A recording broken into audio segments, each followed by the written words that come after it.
హల్లెలూయా, హల్లెలూయా. చదవబడిన లేఖన భాగంలో నుంచి కొన్ని ప్రశస్తమైన మాటలు దేవుడు మనతో ఈ ఉదయకాలం మాట్లాడి బలపరుచునుగాక. ఆమెన్. రాయబడినటువంటి వాక్యము, ఆ సందర్భం ఏంటి అని అంటే, ఒక అధికారి ఉన్నాడు. ఎవరంట? ఒక అధికారి ఉన్నాడు. రోమా ప్రభుత్వం చేత గుర్తింపు పొందినటువంటి ప్రభుత్వము అఫీషియల్ అధికారి ఇతను. అయితే ఇతనికి ఒక సమస్య వచ్చింది. ఏంటి ఆ సమస్య అంటే, తన చిన్న కుమార్తె బలహీనురాలైపోయింది. ఏదో తెలియనటువంటి రోగం. అధికారి కదా, మరి అన్ని ప్రయత్నాలు చేసేసాడు. చెప్పాలంటే ఈ దినాల్లో మనకు అర్థం అవ్వాలంటే సూపర్ స్పెషాలిటీ హాస్పిటల్స్ అన్నీ కూడా ఆయన తిప్పేశాడు. అయినప్పటికీ కూడా ఏమి ప్రయోజనం లేకుండా పోయింది. డబ్బున్న వాళ్ళకి రోగాలు రావంటారా? కొంతమంది పేదలు అడుగుతారు, ఏమంటారంటే, ఆ డబ్బేనండి అంత, డబ్బు అంటే కొండ మీద కోతైనా దిగొచ్చిద్ది, డబ్బు అంటే ఎంతటి కష్టమైనా సాధించవచ్చు అని అనుకుంటాం. కాదు కాదు, డబ్బు ఉంటే ప్రాణం తిరిగి రాదు. పోయే ప్రాణాన్ని ఆపడం కూడా వీలు కాదు. ఎందుకంట మరణ పునరుద్ధానములు యెహోవా వశమై ఉన్నాయని దేవుని వాక్యం సెలవిస్తోంది. మరణ పడకల మీదకి ఈ కుమార్తె వచ్చేసింది.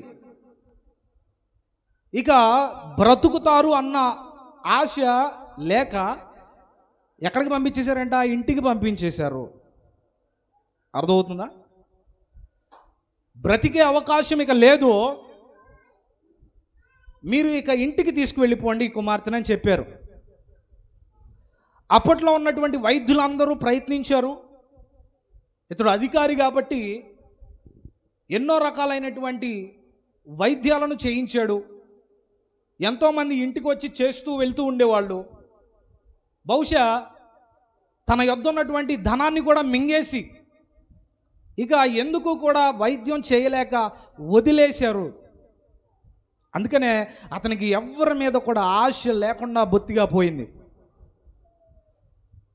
చూడండి, కొన్ని సందర్భాల్లో మనకు అత్యంత ప్రియమైనటువంటి వారు హాస్పిటల్స్లో ఉన్నప్పుడు, మరణ పడకల మీద ఉన్నప్పుడు, ఆ హాస్పిటల్స్ బయటో మధ్యలోనో ఎక్కడో ఒక చోట దేవుళ్ళ బొమ్మలు పెడతారు. అవునా? దేవుళ్ళ బొమ్మలు పెడతారు. పెట్టినప్పుడు హిందువు అయితే హిందూ విగ్రహాన్ని పూజిస్తాడు, ముస్లిం అయితే ముస్లింను వారికి తగ్గట్టుగా ప్రార్థిస్తారు, క్రైస్తవులైతే ఆ యేసుక్రీస్తు ప్రభువో లేకపోతే మరియమ్మ గారి బొమ్మనో చూసి, అమ్మా డాక్టర్లందరూ చేతులు ఎత్తేసారు, ఇక వంద నీ ఒక్కదానివే, నీ ఒక్కడవే అని దేవుని తట్టు తిరుగుతారు. అవునా? అప్పటి వరకు ఏం చేస్తాం? గబగబా లోపలికి వెళ్ళిపోయి, ఎంత ఖర్చైనా పర్లేదండి, బ్రతికించండి, నా కుమార్తె నాకు కావాలి, నా బిడ్డ నాకు కావాలి, నా భర్త నాకు కావాలి అని ప్రాధేయపడతాం, వేదన పడతాం, దుఃఖపడతాం. కానీ ఏమైపోతుందంటే, మా చేతిలో ఏది లేదో ఇక పైవాడి దయ అని అంటారు. అవునా? అలాంటి సందర్భాలు ఎదుర్కొన్నారా మీరు? ఇక్కడ సందర్భం ఏంటంటే, మరణ పడకల మీదకి ఆ కుమార్తె వచ్చేసింది. చిన్న వయసులోనే మరణము సంభవిస్తున్నటువంటి సందర్భంలో ఏ ఆశ తనకు లేదు. అయితే నిరాశతో నిట్టూర్పులతో ఆ మంచం దగ్గర కూర్చొని చూస్తూ ఉంటూ అంటున్నాడు కదా, మరణము నుంచి విడిపించేవాడు ఎవడైనా ఉన్నాడా అని ఎదురు చూస్తూ ఉన్నాడు. చూస్తుంటే ఆ సందర్భంలో, ఫలానా యేసుక్రీస్తు ప్రభుల వారు ఈ మార్గం గుండా వస్తున్నారు, ఖచ్చితంగా ఆయన మాత్రం చేయగలుగుతాడు ఈ కార్యం. ఒకవేళ నీవు వెళ్ళగలిగితే, ఆయన్ని తీసుకురాగలిగితే అద్భుతం జరుగుతుందేమో అని ఎవరో ఒకరు చెవిని పడేశారు. ఈ సహోదరుడు, ఈ తండ్రి ఎవరైతే ఉన్నారో ఆయన ఆ వార్త విన్న వెంటనే పరిగెత్తుకుంటూ వెళ్తూ ఉన్నాడు. ఆ కుమార్తె బెడ్ నుంచి బయటకు వస్తూ ఉంటే కుమార్తె జాలిగా అతన్ని చూస్తూ ఉండొచ్చు. ఎక్కడికి వెళ్ళిపోతున్నాం అని వేదనతో మాట్లాడి ఉండొచ్చు. కానీ కుమార్తెను పెట్టలేక మొత్తానికి యేసుక్రీస్తు ప్రభువుల వారి దగ్గరికి వెళ్ళాడు.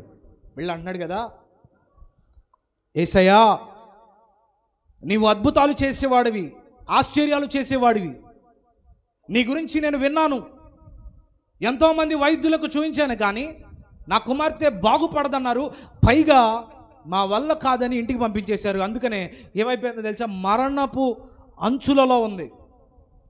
ఒక్కసారి నువ్వు మా ఇంటికి వస్తావా, నా గృహంలోనికి వస్తావా, నా గృహంలోనికి వచ్చి నా కుమార్తె కొరకు ప్రార్థిస్తావా అని అడిగాడు. మన దేవుడు ఎలాంటి వాడు, అడిగిన వెంటనే సహాయం చేసేవాడై ఉన్నాడు. అడిగిన వెంటనే ఆయన చేయి చాపి మనలను రక్షించే దేవుడై ఉన్నాడు. ఆ సందర్భంలో ఆయన్ని పిలువగా ప్రభు ఆయనతో కూడా వస్తూ ఉన్నాడు. వస్తూ ఉండగా జన సమూహములు కిక్కిరిసిపోతున్నారు ఈ యొక్క అధికారి ఇంటి దగ్గర. యేసయ్యా రండి, ఇగో ఈ వీధిలో నుంచి ఆ పక్క సందులోకి వెళ్తేనే మన ఇల్లు, రా అని చెప్పి యేసుక్రీస్తు ప్రభు వారిని తీసుకుని వస్తూ ఉన్నాడు. ఈయన వస్తున్నాడు కదా నాకు కార్యం చేస్తాడు, ఈయన వస్తున్నాడు కదా నాకు కార్యం చేస్తాడు, గబగబ వెళ్ళాలని ఆయన గృహానికి మార్గాలు గుండా తీసుకువెళ్తూ ఉన్నాడు. వెళ్తూ ఉండగా తన గృహానికి సమీపించి ఉండగా ఆ గృహం బయట ఏం కనబడుతుందంట, టెంట్లు వేసి కనబడుతున్నాయి. ఏం కనబడుతున్నాయి? టెంట్లు ఎందుకు వేస్తారు? అదేమన్నా శుభ సందర్భమా వేసారంటని కాదు. మరణ పడకల మీద ఉందన్న సంగతి ఈ తండ్రికి తెలుసు. దూరం నుంచి ఆ టెంట్లు చూసి ఎవరితో పెళ్లి జరుగుతుంది అనుకుంటాడా, ఎవరితో ఫంక్షన్ జరుగుతుంది అనుకుంటాడా ఈ తండ్రి? అనుకోడు. నిశ్చయంగా నా గృహంలో ఏదో జరిగింది అని మొదటిగా ఈయన హృదయంలోనికి ఆ భయం వచ్చేసింది. నా కుమార్తె చనిపోయిందా ఏంటి, ఇంతమంది వచ్చి పిల్లల గ్రోవులు వాయిస్తున్నారు అంటే అర్థం ఏంటంటే బ్యాండ్ మేళాన్ని వాయించడం మొదలుపెట్టారు. చనిపోయిన తర్వాత తీసుకువెళ్ళేటప్పుడు వాయిస్తారు కదా, ఆ రీతిగా అందరూ కూడా ఆ బ్యాండ్ మేళాన్ని వాయిస్తూ ఉండగా చూస్తూ ఉన్న ఈ తండ్రికి లోపల ఏం కలగాలి, ఇక నువ్వు వచ్చినా పని అయ్యేటట్లేదులే ప్రభువా, ఇక నువ్వు ఇంటికి వెళ్ళు, నా కుమార్తెని నేను వెళ్ళి పూడ్చిపెట్టుకొని వస్తా, నీ వచ్చినా ప్రయోజనం లేదు. అక్కడ చూడు దృశ్యం ఏం కనబడుతుందో,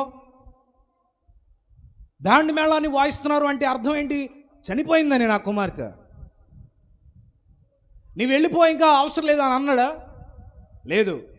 తనకి దృశ్యం కనబడుతుంది ఏంటో తెలుసా, నిరీక్షణ లేనట్టుగా కనబడుతుంది, కోల్పోయినట్లుగా కనబడుతుంది, కుమార్తె చనిపోయినట్లుగా కనబడుతుంది. కానీ అంతరంగంలో ఏం కనబడుతుందో తెలుసా, నా దేవుడు నా పక్కన ఉన్నాడని కనబడుతుంది. దేనికి స్తోత్రం కలుగును గాక. హల్లెలూయా, హల్లెలూయా. తనకి కనబడుతున్న దృశ్యం ఏంటంటే నిరాశ, నిస్పృహ, డిస్కరేజ్మెంట్ కనబడుతుంది తన ఎదుట. హోప్లెస్గా కనబడుతుంది. ఇక ఏమాత్రం బ్రతికినట్లుగా శుభసూచకమైన సూచన ఏది కనబడట్లేదు. కనబడుతుంది అంతా కూడా నష్టంగాను అంధకారంగా కనబడుతుంది. అయినా కూడా ఈ వ్యక్తి ఏమన్నాడు తెలుసా, ప్రభువా నువ్వు అవసరం లేదు లేక అయిపోయింది అని అంటలా, నా పక్కన నీవు ఉన్నావు, ఆ కనబడుతున్న దృశ్యాన్ని మార్చగలవాడు నీవే. దేనికి స్తోత్రం కలుగును గాక. హల్లెలూయా, హల్లెలూయా. ఈరోజు మన జీవితాల్లో కొన్ని సందర్భాలు ఎలా ఉంటాయంటే, చూస్తున్నదంతా కూడా ఏదో ఒక నిరాశ, మన జీవితం ఎటుగా వెళ్తుందో తెలియనటువంటి కొన్ని సందర్భాలు ఉంటాయి. ఏ దీవెన కొరకైతే, ఏ అద్భుతం కొరకైతే మనం ఎదురు చూస్తున్నామో అదంతా కూడా కోల్పోయినట్టుగా కనబడుతుంది, నష్టముగా కనబడుతుంది. ఇక ఏమాత్రం ఇక వీలు కాదు అన్నట్లుగా కొన్ని అద్భుతాలు మనకు కనపడినట్లుగా కనబడతాయి. అయితే ఈ తండ్రికి ఉన్న విశ్వాసం ఏంటో తెలుసా, కనపడుతున్న దృశ్యం నిరాశ అయి ఉండొచ్చు, కనబడుతున్న దృశ్యం శూన్యమై ఉండొచ్చు, కనబడుతున్న దృశ్యం ఏదైతుందో అది నిన్ను కృంగదీసేది అయి ఉండొచ్చు. కానీ ఆ కనబడుతున్న దృశ్యాన్ని మార్చగలిగిన వాడు నా ప్రక్కన ఉన్నాడు అన్నాడు. దేవునికి స్తోత్రం కలుగును గాక. హల్లెలూయా. ఒకవేళ మీ జీవితంలో ఇలాంటి సందర్భాలు గుండా నడిపించబడుతున్నారేమో తెలియదు, కానీ నా దేవుడు నిశ్చయంగా మీ ప్రక్కనే ఉన్నాడన్న విషయం జ్ఞాపకం చేసుకోండి. దేనికి స్తోత్రం కలుగును గాక. హల్లెలూయా. మన దేవుడు మన ప్రక్కనే ఉన్నాడు. కనబడుతున్న ప్రతి అవాంతరాలని తొలగించి నీవు ఏదైతే ఆశిస్తున్నావో దానికి రెండంతుల శుభసూచకమైన కార్యాన్ని నా దేవుడు చేయగలడు. దేనికి స్తోత్రం కలుగును గాక. హల్లెలూయా. హల్లెలూయా. మొదటిగా ఈ తండ్రిలో కనబడింది ఏంటి? నా దేవుడు నాతో ఉన్నాడు. మనకు కూడా కావాల్సింది ఏంటి? ఇలాంటి సందర్భాలు మన జీవితంలో కలుగుతున్నప్పుడు మనకు ఉండాల్సింది ఏంటి తెలుసా? నా దేవుడు నాతో ఉన్నాడు. నువ్వు ఎక్కడ పని చేస్తున్నావో, ఎక్కడ ఏ ప్రాంతంలో ఉన్నావో, ఏ వ్యక్తుల మధ్య ఉన్నావో, ఎలాంటి స్థితిగతుల మధ్యలో ఉన్నావో నాకు తెలియదు, కానీ నీ ఒక్కటే జ్ఞాపకం చేసుకోవాలి, నా దేవుడు నాతో ఉన్నాడు, నా ప్రక్కనే ఉన్నాడు. ఈ నిరీక్షణ మనలను సిగ్గుపడనియదు. దేనికి స్తోత్రం కలిగిన గాక. ఈ నిరీక్షణ మనల్ని సిగ్గుపరచదు. ఆ తర్వాత వెంటనే ఆ గృహంలోనికి వెళ్ళారు. గృహంలోకి వెళ్ళిన తర్వాత తనకు అర్థమవుతుంది తండ్రికి, మీరందరూ కూడా కొద్దిగా ప్రక్కకు జరుగుతారా, యేసుక్రీస్తు ప్రభులు వారు లోపలికి వస్తున్నారు అని అంటే బహుశా వాళ్ళు అని ఉండొచ్చు. ఏమంటారు తెలుసా? ఆ మాట చదవండి, గొల్లు చేయి వారు నుంచి చదవండి.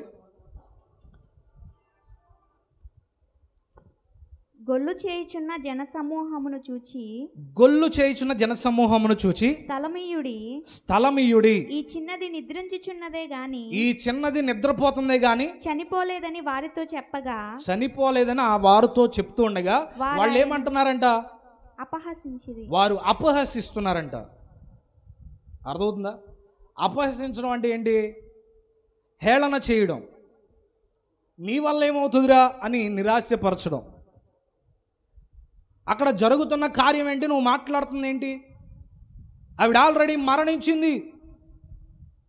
ఈ తండ్రి నీ యొద్దకు వచ్చేటప్పుడు బహుశా కొన ప్రాణంతో కొట్టుకుంటుందేమో, కానీ ఇదిగో ఆ వ్యక్తి తిరిగి వచ్చేసరికి ఈవిడలో జీవము లేదు, ఈవిడలో ప్రాణం లేదు.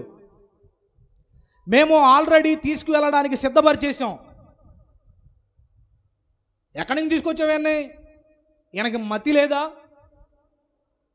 ఆల్రెడీ డాక్టర్ గారు కూడా వచ్చి ఇక చనిపోయిందని చెప్పేశారు. చనిపోయిన వాళ్ళు తిరిగి బ్రతుకుతారు అసలు అని ప్రభువునే హేళన చేసిన వారిగా ఉన్నారు. ప్రభువునే హేళన చేసిన వారిగా ఉన్నారు. అయితే ప్రభు అంటున్నాడు కదా, నాకు స్థలం ఇవ్వండి అని అంటున్నాడు. దేనికి స్తోత్రం కలిగిన గాక. హల్లెలూయా. ఆయనకు స్థలం ఇవ్వాలి. హేళన చేయుట కాదు, లేకపోతే అపహసించడం కాదు, కానీ మన జీవితాల్లో దేవుని కార్యాలు జరగాలి అంటే మొదటిగా ఆయనకి స్థలం ఇవ్వాలి. Give a place for God. దేవునికి స్థలం ఇవ్వాలి. స్థలం ఇస్తే అద్భుతాన్ని చూడొచ్చు మనం. దేనికి స్తోత్రం కలిగిన గాక. హల్లెలూయా. కానీ ఈరోజు అక్కడ కూడి ఉన్న మనుషులు అంటున్నది ఏంటో తెలుసా? స్థలం లేదు, గిలం లేదు, అవతలకిలో చచ్చిపోతే లోపల అక్కడ చనిపోయింది ఆవిడ. ప్రభు అంటున్నాడు కదా, స్థలం ఇవ్వండి. స్థలం ఇస్తే ఒక అద్భుతాన్ని చూస్తారు. వెంటనే దేవుడు లోపలికి వెళ్ళాడు. లోపలికి వెళ్ళి అంటున్నాడు కదా, ఈ కుమార్తె చచ్చిపోలేదు, ఈ కుమార్తె నిద్రపోతుంది. ఈ పక్కన ఉన్న వ్యక్తికి ఏమని అర్థం అవ్వాలి? తన తండ్రికి జనులను చూసిన తర్వాత నిరాశ రాలేదు. ఒకవేళ నిరాశ వచ్చినా దేవుడు ఉన్నాడనే ఒక నిశ్చయత ఉంది. చనిపోయిన తర్వాత తన కుమార్తెను చూసి ఇక తిరిగి లేవటం అసాధ్యం అనుకునే మనసు వచ్చినా కూడా తనలో ఆ మనసు రాక, నా దేవుడు ఎట్లయినా కార్యం చేస్తాడు, యేసు ఎట్లయినా కార్యం చేస్తాడు, కేవలం 100% ఆయన మీద మాత్రమే ఆధారపడితే వచ్చే మాటలు ఇవి. అర్థమవుతుందా? 100% ఆయన మీద ఆధారపడే వారికి వచ్చే విశ్వాసమే ఇది. 150%, 160% కాదు. నీవే నా కోట, నా కొండ అని దావీదు పరిపూర్ణమైన హృదయంతో 100% ఆయన మీద ఆధారపడ్డాడు. ఈరోజు మనం ఆధారపడుతున్నామా? అమ్మాయికి బాగాలేదంటే మొత్తానికి ఏదో తేడా వచ్చింది, ముందు ఆ ఇంట్లో ఆ మూలన గోడ పడేయండి ఫస్ట్, ఇటేం పాస్ట్ గారు వచ్చి ప్రార్థన చేస్తాడు. ప్రార్థన చేసిన తర్వాత ఆయన వెళ్ళిపోతాడు. వెళ్ళిపోయి, అమ్మా ఎందుకైనా మంచిది ఆ ఇంట్లో ఆ మూలన గోడ ఎత్తుగట్టారు, ఆ గోడ కూల్చేయండి. ఏదో ఒకరి తర్వాత ఒకరికి బాగాట్లేదు, అందరూ ఇబ్బందులు పడుతున్నారు, ఇంట్లో ఆ దర్వాజాలు తీపిచ్చేసేయండి. ఎటు మళ్ళీ ఇటు ప్రార్థన అయిపోయిన తర్వాత ఇటు ప్రార్థన పాస్టర్ గారు వచ్చి చేసి వెళ్తారు. కానీ ఏమంటది, ఇంటి వాస్తు బాగాలేదు అందుకనే ఈ రోగాలు వస్తున్నాయి. ఒకవేళ అది కూడా పడేద్దాం, ఈ ప్రార్థన కానీ అది కానీ పని చేస్తుంది అంటే వీళ్ళలో ఏముంది? సగం ఉందా, పరిపూర్ణంగా ఉందా? సగం ఉంది. అందుకనే సగం సగం విశ్వాసం పనికిరాదు దేవుని సన్నిధిలో. సగం సగం విశ్వాసంతో దేవుని సన్నిధిలో అడుగుపెట్టినంత మాత్రాన వారి జీవితాల్లో అద్భుతం జరగదు. సగం సగం స్థలం ఇచ్చినంత మాత్రాన వారి జీవితాల్లో అద్భుతాలు జరగవు. సగం సగం సగం సగం సగం సగం జీవితం అది ఎప్పటికీ కూడా ప్రయోజనకరంగా మార్చబడదు, వర్త్లెస్గా మార్చబడుతుంది. అందుకే ప్రభు అన్నాడు కదా, నాకు స్థలం ఇవ్వండి అని వారందరినీ పంపించేశాడు దేవుడు. డిస్కరేజ్ చేసేవాళ్ళు ఉంటారు, మనల్ని హేళన చేసేవాళ్ళు ఉంటారు. నీ స్థితిగతులు ఇంతే, నీ పరిస్థితి ఇంతే, నీ బ్రతుకింతే, నీ బ్రతుకులో ఏమాత్రం మార్పు ఉండదు అని అంటారు. నేరుగానో లేకపోతే ఇండైరెక్ట్గానో మనకు ఆ మాటలు వస్తూ ఉంటాయి. వచ్చినప్పుడు ఆ తండ్రిలాగా కృంగిపోయేవాడిగా కాదు, ఆ తండ్రి అలా కృంగిపోలేదు. ఆ తండ్రి ఇవన్నీ వింటా కూడా ఏమన్నాడు తెలుసా? ఎదురుగా ఇంట్లో మరణం ఉన్నా కూడా తన ప్రక్కన ఉన్నటువంటి యేసు వైపు మాత్రమే చూశాడు. దేనికి స్తోత్రం కలిగిన గాక, హల్లెలూయా. ఇది పరిపూర్ణమైన విశ్వాసం అంటే. మరణాన్ని నట్టింట్లో పెట్టుకొని దేవుని మీద విశ్వాసం ఉంచమంటే సాధ్యమేనాది? హల్లెలూయా. ఆ రోజు ఆ తండ్రి ఎలాగైతే తన కుమార్తె కొరకు వేదన పడుతున్నాడో చదువుతుండగా జ్ఞాపకం వస్తుంది. ఇలాగే కదా తన ప్రియమైన కుమార్తె కొరకు తను ఎంతో వేదనతో విశ్వాసముతో దేవుని ప్రక్కనుంచుకొని ఏదైనా అద్భుతం చేయగలిగిన దేవుడు నీవే అని ఆయన మీద ఆధారపడ్డాడు. చూసారా? ఆ జీవితం నిజంగా ప్రతి ఒక్కరూ కలిగి ఉండాలి. దేనికి స్తోత్రం కలిగిన గాక, హల్లెలూయా. ఎందుకో తెలుసా? బహుశా ఒకవేళ మరణం ఉండొచ్చు, మరణము మన మీద ఏలుబడి చేయొచ్చు, కానీ ప్రభు మన ప్రక్కన ఉంటే ఏ మరణమునకు తావులేదు. దేనికి స్తోత్రం కలిగిన గాక, హల్లెలూయా. ఒకవేళ ఈ శారీరకంగా మనం మరణించినా కూడా యుగ యుగాలు ఆయనతో జీవించే కృప దేవుడు మనకు అనుగ్రహిస్తున్నాడు. దేనికి స్తోత్రం. ఎందుకంటే ప్రభు ఎక్కడుంటే అక్కడ మరణము ఉండదు, సంతోషం ఉంటుంది. దేనికి స్తోత్రం కలిగిన గాక, హల్లెలూయా. ఎప్పుడైతే ప్రార్థన చేసి తల మీద ఎప్పుడైతే ఆ యొక్క చిన్నదానిని తాకాడో దేవుడు, ఆ స్పర్శ గుండా తను మరణించి కూడా తన ఆత్మ తిరిగి మరలా తనలోనికి చేర్చబడి జీవము పొందుకుంది. దేవునికి స్తోత్రం. ఆ జీవముతో నింపబడి ఏ గృహములైతే వేదనకరమైన వాయిద్యాలు ఉన్నాయో, ఏ గృహములైతే బాధ వేదన దుఃఖము కలిసి ఉన్నాయో, ఏ గృహములైతే మరణ వార్త మృదంగాన్ని మోగిస్తుందో, ఇప్పుడు అదే గృహంలో యేసయ్య అడుగు పెట్టిన తర్వాత ఏమైనా తెలుసా? సంతోషముగా మార్చబడింది. దేవునికి స్తోత్రం కలిగిన గాక. ఇప్పుడు ఆ కుమార్తె గంతులు వేస్తూ యేసు ప్రభుకి పరిచర్య చేస్తూ ఉంటే చూసే జనులందరూ ఆశ్చర్యపోతున్నారు. వేదన కొరకు ఉపయోగించిన ఈ పిల్లన గ్రోవులు, ఈ వాయిద్యాలన్నీ కూడా ఇప్పుడు సంతోష గానముతో దేవుని నామమును మహింపరుస్తూ ఉన్నాయి. కారణం ఏంటో తెలుసా? మరణకరమైన నీ జీవితంలోనికి ప్రభు అడుగు పెడితే శరీర మరణము పోయినా పర్లేదు, కానీ యుగ యుగాలు ఆయనతో జీవించే ఆత్మీయ జీవమును దేవుడు మనకు ఉంచుతున్నాడు. దేనికి స్తోత్రం కలిగిన గాక, హల్లెలూయా. అందుకనే చనిపోయిన లాజరును బట్టి తన ప్రియులు అంటున్నారు కదా, 3 రోజులు అయిపోయింది చనిపోయి, అసలు నువ్వు ఉంటే నా కుమారుడు మరణించేవాడు కదా. ఆవిడికి తెలుసు ప్రభు ఎక్కడుంటే అక్కడ మరణం ఉండదు అని. ఆవిడంటుంది, నీవుంటే నా కుమారుడు మరణించేవాడు కాదు, నా సహోదరుడు మరణించేవాడు కాదు. ఎందుకో తెలుసా? దేవుడు జీవమై ఉన్నాడు. దేనికి స్తోత్రం కలుగును గాక. పాడైపోయినటువంటి, ఎందుకు పనికిరాని శరీరం అంతా కుళ్ళు పట్టిపోయినప్పటికీ కూడా, నశించిపోయినప్పటికీ కూడా నా దేవుడు పసిపిల్ల దేహంగా మార్చుట మాత్రమే కాదు కానీ ఎండిన ఎముకలను సైతం జీవముగా మార్చే దేవుడు. ఆయనకు మనం స్థలం ఇస్తే మన జీవితాల్లో అద్భుతాలు చూస్తూనే ఉంటాం. దేనికి స్తోత్రం కలిగిన గాక. ఎలాంటి కార్యమైనా ఆయనకి స్థలం ఇవ్వాలి. కానీ వచ్చిన సమస్య ఏంటో తెలుసా?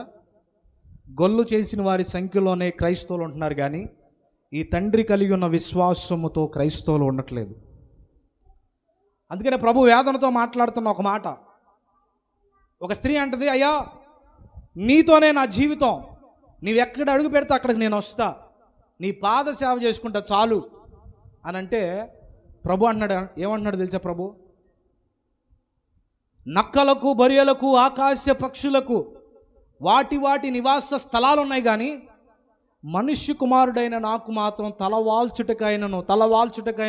తలవాల్చుటకైనను స్థలము లేదు అని అంటున్నాడు. ఎంత బాధాకరమైన మాట చెప్తున్నారు చూడండి.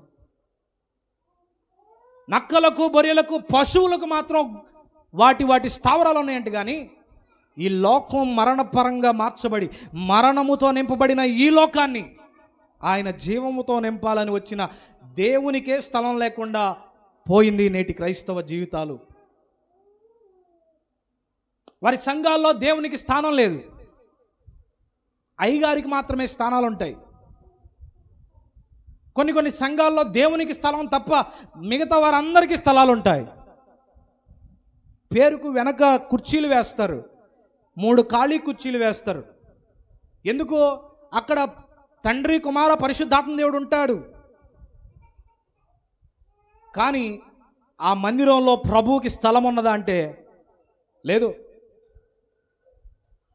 పేరుకు క్రైస్తవ జీవితం అనుభవిస్తున్నట్లుగానే ఉంటాం. ప్రతిరోజు దేవుని సన్నిధిలో ఆదివారములు క్రమంగా నడిపించబడుతున్నాడు, కానీ మన హృదయాల్లో దేవునికి స్థలం ఉందా లేదని ప్రశ్నించుకుంటే దేవునికి తప్ప అన్నిటికీ స్థలాలు ఉన్నాయి. ప్రభు మాత్రం బయటే నిలబడి తలుపు కొడతా చూస్తూ ఉన్నాడు. నక్కలకు, బొరియలకు, ఆకాశ పక్షులకు స్థలాలు ఉన్నాయి, కానీ మనిషి కుమారుడు తలవాల్చుకోవడానికి కూడా స్థలం లేదు. కొంతమంది చూడండి, గృహాలు ఎంత అద్భుతంగా కట్టించుకుంటారు. కొత్తగా గృహాలు కట్టించుకునే వాళ్ళు ఎంత అద్భుతంగా కట్టించుకుంటారు. వాళ్ళ డ్రీమ్ హౌస్ అండి, మా డ్రీమ్ హౌస్ అంటారు కొంతమంది. అన్ని గృహాలు ఉంటాయి, బాత్రూమ్ ఉంటుంది, కిచెన్ ఉంటుంది, బెడ్రూమ్ ఉంటుంది, స్టడీ రూమ్ ఉంటుంది, అన్నీ ఉంటాయి. ప్రార్థన చేసుకోవడానికి స్థలం ఉంటుందా అంటే ఉండదు. ప్రార్థన రూమ్ అండి ఇది, మేము అందరం ఫ్యామిలీతో వచ్చి ఇక్కడ కూర్చొని ప్రార్థన చేసుకుంటాం అంటే ఆ పదం ఎంత బాగుంది చూడండి. కనుక మీరు ఎవరైనా గృహాలు కట్టించుకోవాలి అనుకుంటే దేవుని సన్నిధిలో గడపడానికి ఒక ప్రత్యేకమైన ప్రార్థనా స్థలం నిర్మించుకుందాము గాక. హల్లెలూయా, హల్లెలూయా. ఆయన ఆ యొక్క తండ్రి గృహంలో అడుగు పెడితే మరణము జీవంగా మార్చబడితే, తండ్రి అయిన దేవుని యేసుక్రీస్తు ప్రభుల వారిని మన గృహాల్లోనికి ఆయన ఆహ్వానిస్తే నీ శరీర బలహీనత ఉంటుందా? నీ దుఃఖం ఉంటుందా? నీ వేదన ఉంటుందా? నీ బాధ ఉంటుందా? ప్రభు అంటున్నాడు కదా, నేను జీవమై ఉన్నాను, నేనే జీవమై ఉన్నాను, నేనే మార్గమై ఉన్నాను. నన్ను ఒకవేళ ఎవడైనా ఆహ్వానిస్తే వాడితో నిశ్చయంగా నేను జీవిస్తానని చెప్తున్నాడు. దేనికి స్తోత్రం కలిగిన గాక. ప్రభు బాధపడుతున్నాడు ఈరోజు. అందరికీ స్థలాలు ఉంటున్నాయి, కానీ ప్రభువుకు మాత్రం మన హృదయాల్లో స్థలాలు ఉంటున్నాయా లేదో మనం పరిశీలించుకుందాము గాక. హల్లెలూయా, హల్లెలూయా. ఆయనకు స్థలం ఇచ్చినప్పుడంట తన కుమార్తెను బ్రతికించుకున్నట్లుగా ఆయనకు మనం స్థలం ఇస్తే చీకటి అంధకార సంబంధంగా మార్చబడిన మన కుటుంబం వెలిగించబడుతుంది. మన యవ్వన బిడ్డలు దారి తొలగిపోయినప్పుడు, వారు మరణ పడకల మీదకి వెళ్ళిపోయినప్పుడు వారిలోనికి ఒక నూతనమైన జీవాన్ని దేవుడు అనుగ్రహిస్తాడు.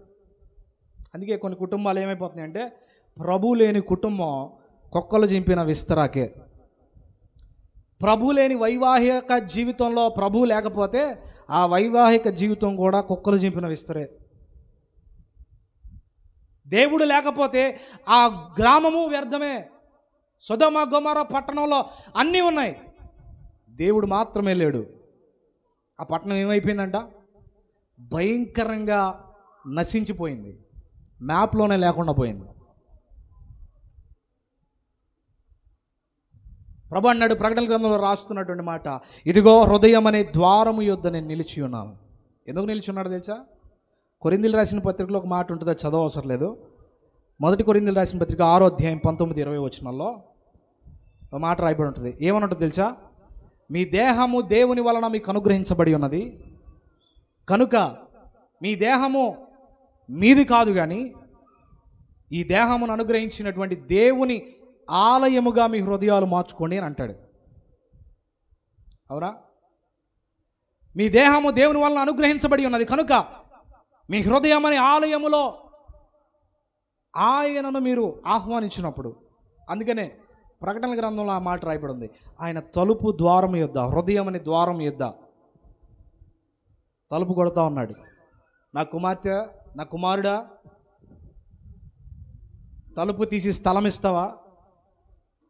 నీ జీవితం మరణకరంగా మార్చబడిపోయింది కదా, నీ జీవితం వేదనగా మార్చబడింది కదా, నీ జీవితం దుఃఖంతో మార్చబడింది కదా, నీ జీవితం నష్టాలు కూడా నడిపించబడుతుంది కదా, నీ జీవితంలో అన్నిటికీ స్థలాలు ఉన్నాయి. కానీ నాకొక్కసారి స్థలం ఇచ్చి చూసావంటే నిశ్చయంగా నా దేవుడు నూతనమైన కార్యాలు చేస్తాడు. దేనికి స్తోత్రం కలుగును గాక. హల్లెలూయా, హల్లెలూయా. కానీ వచ్చిన సమస్య ఏంటంటే, ఆ హృదయంలో 4-5 గదులు కట్టి, యేసుప్రభువా మొదటి గదిలో నువ్వు ఉండు, మిగతా గదిలో వాళ్ళు ఉంటారంటే కుదిరిద్దా? దేవుడు అలా రాడు. అర్థమవుతుందా? మన హృదయంలో 4 గ్రంథులు ఉంటాయంట. 4ఏనా? ఎన్నో ఉంటాయి? 4 గ్రంథులు ఉంటాయి. ఈ 4 గ్రంథుల్లో రకరకాల క్రియలు జరుగుతూ ఉంటాయి. మనుషుల హృదయాల్లో మాత్రం, మనుషుల ఆలోచన పరంగా ఆలోచన చేసే హృదయం మాత్రం ఎలా ఉంటుందంటే, విపరీతమైన గదులు కట్టబడి ఉంటాయి, హాస్టల్స్ లాగా. ఒక గదిలో ఒకళ్ళు ఉంటారు, ఒక గదిలో ఒకళ్ళు ఉంటారు, ఒక గదిలో పిల్లలు ఉంటారు, ఒక గదిలో ప్రియుడు ఉంటాడు, ఒక గదిలో ప్రియురాలు ఉంటుంది, ఒక గదిలో అక్రమ సంబంధం ఉంటుంది, ఒక గదిలో పనికిరాని అన్నీ ఉంటాయి. ఇలాంటివన్నీ పెట్టుకొని తలుపు తీసి, ప్రభువా ఎంత పెద్ద అపార్ట్మెంట్లో నీకు ఒక మూలన ఒక చిన్న గది ఇచ్చాను, దాంట్లో ఉండంటే దేవుడు ఉంటాడా? ఉండడం. మొదటి సమూయేలు గ్రంథం 7వ అధ్యాయంలో మాట రాయబడి ఉంటుంది, మీ పూర్ణ హృదయముతో ఆయన తట్టు మీరు మళ్ళిన ఎడలా, అదే అనే పదం ఉంటుంది. ప్రభు ఎక్కడ మాట్లాడినా హృదయం అని అంటూ పూర్ణ హృదయము అనే పదం కనబడుతుంది. పరిపూర్ణత కలిగిన హృదయాన్ని దేవుడు చూస్తాడు, పరిపూర్ణత కలిగిన విశ్వాసాన్ని దేవుడు చూస్తాడు, పరిపూర్ణత కలిగినటువంటి స్థలాన్ని దేవుడు చూస్తాడు. ఆ స్థలం ఏదో కాదు, మన హృదయమే.